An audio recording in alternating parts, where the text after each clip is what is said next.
Hello ကိုပိုင်နဲ့မကြီးပါဗျဒီနေ့ကဝက်သားတုံထက်သားတုပ်ကိုရသရှိရှိတို့ပြပါမယ်အဆုံးထိကြည့်ပေးကြပါဦး ဝတ်တာတော့ကလည်းချင်းငန်ဆန်နဲ့ဟင်းကြိုကလည်းချစ်ချိုပေါ့ပေါ့လေးနဲ့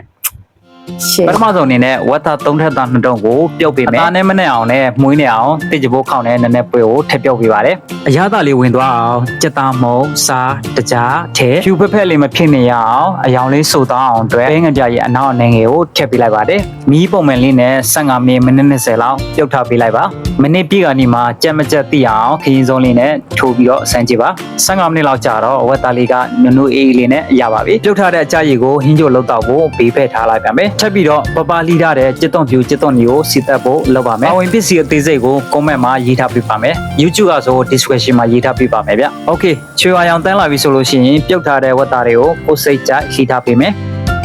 နေမဲ့ပကံတလုံးလေးကိုဝက်သားတွေထက်ကြီးထားတဲ့ကြက်သွန်နီးရှမ်းနန်းတခွားသီးနည်းနည်းစီကိုလိုတလောက်ထည့်ပေးပါအရသာအနေနဲ့ပဲအချင်းမုတ်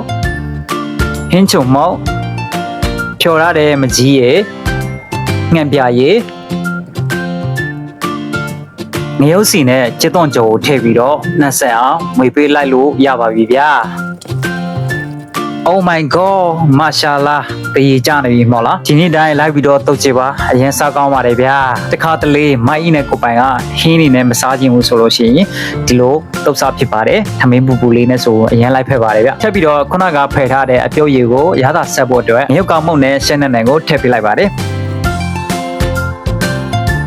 စားကြပါအောင်ရှင် နောက်ထပ်ဗီဒီယိုများအတွက်ကျွန်တော်တို့ရဲ့ YouTube Channel Facebook Page TikTok ကို follow လုပ်ခဲ့ဖို့မမေ့ပါနဲ့เนาะကျေးဇူးတင်ပါတယ်